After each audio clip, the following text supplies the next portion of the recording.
지루했던 봄비가 잠시 그친 하루 철쭉이 만개한 봄꽃 명소와 청보리밭에는 상춘객들의 발길이 끊이지 않았습니다. 2,300억 원이나 들여 조성한 익산의 산업단지가 8년째 미분양 상태여서 시 재정에 큰 부담이 되고 있습니다. 수도권 규제 완화와 한꺼번에 몰린 분양 절차까지 산업단지 미분양 사태의 근본적인 원인이 무엇인지 분석했습니다. 직원 채용 절차를 위반한 전주시의 민간위탁기관들이 잇따라 감사에 적발됐습니다. 전주시 관리감독 기능에 구멍이 뚫렸습니다. 안녕하십니까. JTV 8시 뉴스입니다. 4월의 마지막 휴일인 오늘 며칠째 이어진 빗줄기가 그치면서 상쾌한 봄 날씨를 보였는데요. 봄꽃 명소는 물론이고 고창 청보리밭 축제에도 봄의 정취를 즐기려는 상춘객들의 발길이 이어졌습니다. 이승환 기자의 보도입니다. 선홍색 철쭉과 연분홍색 겹벚꽃이 경쟁이라도 하듯 꽃망울을 피어올렸습니다. 두 꽃이 한데 어우러져 빚어낸 꽃대궐은 그야말로 한 폭의 선경을 연출합니다. 산을 수놓은 화려한 꽃의 향연에 상춘객들은 누가 먼저랄 것도 없이 탄성을 터뜨립니다. 가족과 또 연인과 함께 온 시민들은 눈에 담는 것만으로는 성에 차지 않는 듯 꽃 병풍을 배경 삼아 연신 셔터를 누릅니다. 완전 꽃이 만개해가지고 진짜 꽃만 보여요. 꽃동산 같아요. 여기 오길 너무 잘한 것 같아요. 오늘 날씨가 좋아서 여자친구랑 꽃동산 왔는데 꽃도 예쁘고 여자친구도 예쁘고 너무 기분이 좋네요. 봄 기운을 가득 머금은 청보리밭이 초록빛 융단처럼 끝없이 펼쳐져 있습니다. 살랑살랑 봄바람이 불 때마다 넘실대는 청보리 물결에는 싱그러운 봄의 생명력이 가득합니다. 절정을 맞은 노란 유채꽃까지 한데 어울려 말 그대로 한 폭의 수채화나 다름없습니다. 하늘하고 이 보리밭하고 유채 색깔 너무너무 잘 어울리고 너무 예뻐요. 공기도 좋고 유채도 좋고 우리도 예쁘고요. 너무 좋습니다. 예, 날씨 좋고요. 예, 다 좋습니다. 꽃의 계절 4월의 마지막 자락. 시민들은 봄꽃 명소와 축제장을 찾아 아름다운 봄의 향연을 눈으로 또 가슴으로 마음껏 즐겼습니다. JTB 뉴스 이승환입니다. 빚을 내가면서 2,300억 원이라는 막대한 예산을 투입해 조성한 익산 3산단이 8년째 미분양 상태입니다. 익산시는 분양 대금으로 빚을 갚아야 하지만 분양의 차질을 빚으면서 주민을 위해 써야 될 자체 예산이 빚 갚는 데 들어가고 있습니다. 김진형 기자의 보도입니다. 2012년 완공된 익산 3산업단지입니다. 산단 조성을 위해 2,300억 원이 들어갔습니다. 막대한 조성 비용을 마련하기 위해 1,400억 원에 이르는 지방채까지 동원됐습니다. 현재 170만 제곱미터에 이르는 면적 가운데 113만 제곱미터가 분양돼 67%의 분양률을 보이고 있습니다. 익산시는 지난 2011년부터 37개 업체와 분양 계약을 체결했지만 산단 면적의 30%는 아직도 미분양 상태입니다. 산단 조성 과정에서 발생한 지방채는 분양 대금으로 갚는 게 원칙입니다. 그러나 저조한 분양 실적에 이자 부담이 커지자 익산시는 주민을 위해 써야 할 예산을 빚 갚는 데 사용했습니다. 끌어다 쓴 예산은 2017년과 지난해 두 차례에 걸쳐 378억 원에 이릅니다. 일반액에서 저희가 전입한 것은 2017년도에 대부하고 2018년도 278억에서 378억을 받아왔어요, 저희가. 익산시 1년 예산의 5%에 해당하는 막대한 금액이 빚을 갚는 데 사용되자 우려가 나오고 있습니다.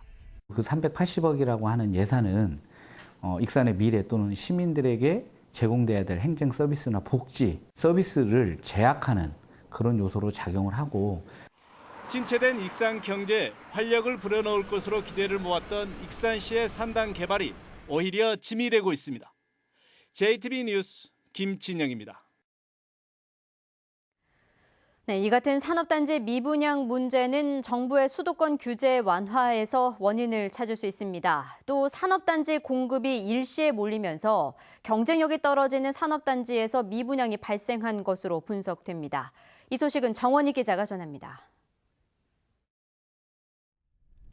김제 지평선 산업단지의 분양률은 81%. 분양대금이 들어오지 않자 김제시는 667억 원의 예산을 들여 산업단지를 조성하면서 지게 된 빚을 갚고 있습니다. 산업단지의 미분양은 수도권 규제 완화와 밀접한 관련이 있습니다. 김제시와 익산시가 산업단지 조성을 준비하던 지난 2008년 정부는 수도권 규제 완화 방침을 발표했습니다. 기본적인 수도권 정책의 틀을 유지하면서 기업 활동이나 주민 생활을 과도하게 제약하고 있는 불합리한 부분에 대해서는 개선을 추진하겠습니다. 산업단지의 과잉 공급과 경쟁력도 문제였습니다. 2009년부터 2011년까지 30분 거리에 있는 익산, 김제, 완주에서 대규모 산업단지가 공사에 들어갔습니다.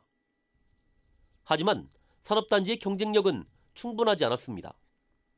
대표적으로 익산 제3산업단지의 경우 IC에서 산업단지로 이어지는 진입로를 아직도 개설하지 못하고 있습니다. 아무래도 입지 여건이 좋은 곳에 우리 기업들은 투자를 하고 있고 그러다 보니까 산업단지 분양률에 차이가 있는 것 같습니다. 그 결과 2015년 기준으로 미분양 면적이 많은 전국 10개 산업단지 가운데 익산 제3산업단지와 김제 지평선 산업단지가 포함됐습니다. 산업단지를 조성하는 시기도 문제였지만 충분한 경쟁력을 확보하지 못하면서 미분양은 길어지고 그 재정 부담이 지자체를 계속 압박하고 있는 겁니다.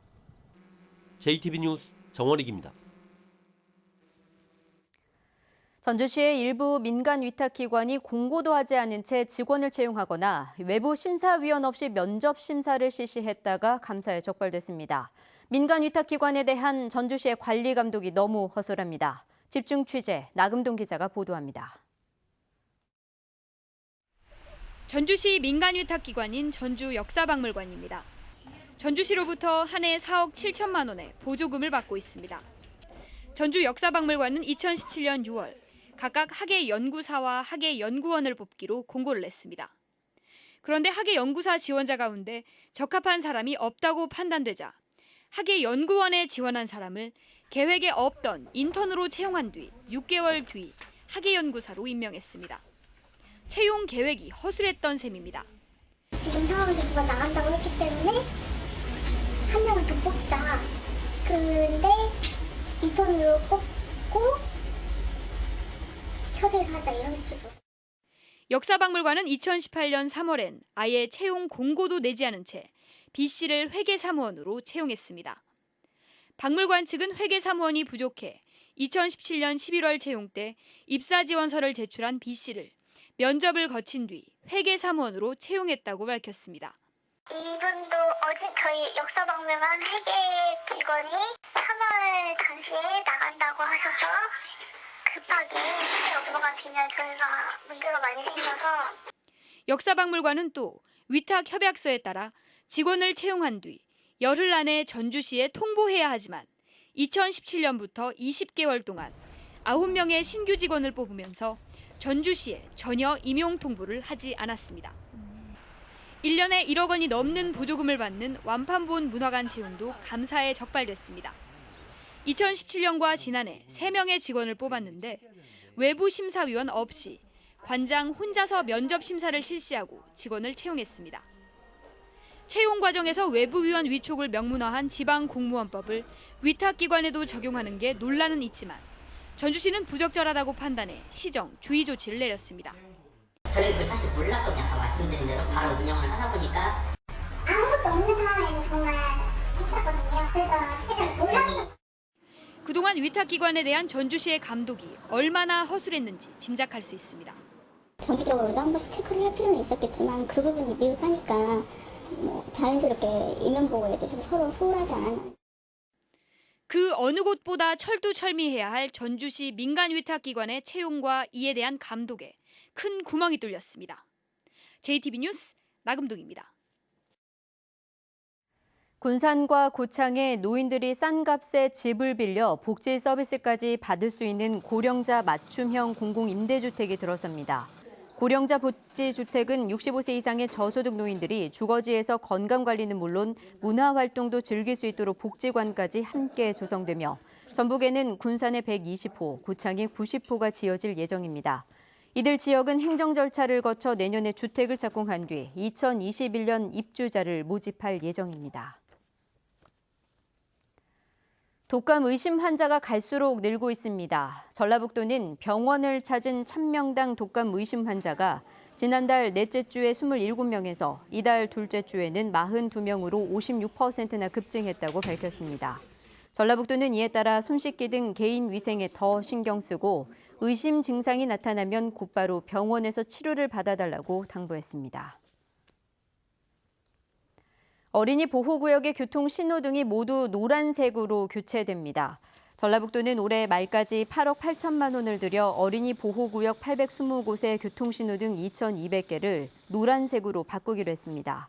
인천경찰서가 지난해 노란 신호등을 설치한 46개 초등학교의 교통사고를 분석한 결과 1년 전보다 교통사고가 47% 줄어든 것으로 나타났습니다. 원불교 대각 개교절 104주년 기념식이 오늘 익산 원불교 중앙총부에서 열렸습니다. 원불교 대각 개교절은 교조 박중빈 대종사가 깨달음을 얻고 원불교를 개교한 날입니다. 원불교는 올해 대각 개교절 주제로 모두가 은혜입니다로 정하고 다음 달 5일까지 깨달음의 빛 축제를 엽니다. 지역 경제의 핵심인 향토 기업 살리기에 자치단체가 더 힘을 쏟아야 한다는 주장이 나왔습니다. 완주군 의회 정종윤 의원은 하이트 맥주 등 많은 향토 기업들이 사회 공헌 사업과 일자리 창출 등을 통해 지역에 이바지하고 있지만 정책적 관심은 여전히 신규 업체 유치에 치우쳐 있다고 말했습니다. 정 의원은 지역 기업 육성책을 펴고 있는 전라남도와 대전시 등의 사례를 소개하며 우리도 향토 기업들이 더 성장할 수 있도록 자치단체가 발벗고 나서고 지역민들도 더 많은 관심과 애정으로 활력을 불어넣자고 강조했습니다. 익산시가 내년부터 시행되는 도시공원 일몰제를 앞두고 장기 미집행 도시공원에 대한 대책을 내놓았습니다. 익산시는 장기 미집행 도시공원 19곳 가운데 시내에 있는 7곳을 민간 특례 사업 방식으로 개발하고 시는 공원 등 6곳은 토지를 매입해 도시공원으로 조성하기로 했습니다. 또 금마와 남당 등 나머지 6곳은 도시공원 지역에서 해제할 계획입니다. 오늘 오전 11시 40분쯤 전주시 우화동의 한 원룸에서 불이 나 내부 40제곱미터를 태워 소방서 추산 2,600만 원의 재산 피해가 났습니다. 또 주민 1명이 연기를 들이마셔 병원으로 옮겨지고 10여 명이 대피하는 소동이 빚어졌습니다. 경찰과 소방당국은 전기합선으로 불이 났을 가능성이 큰 것으로 보고 정확한 화재 원인을 조사하고 있습니다. 내일은 흐리고 종일 비가 내리겠습니다. 예상 강우량은 5에서 20mm입니다. 비가 오면서 가시거리가 짧을 것으로 보여 운전자들의 주의가 필요합니다. 아침 최저기온은 7도에서 11도로 오늘과 비슷하겠고 낮 기온은 14도에서 15도로 3, 4도가량 떨어져 다소 쌀쌀하겠습니다. 대기질은 미세먼지 없이 쾌청하겠습니다. 전주기상지청은 모레부터는 다시 낮 기온이 20도를 웃돌고 대체로 맑은 날씨가 이어질 것으로 내다봤습니다.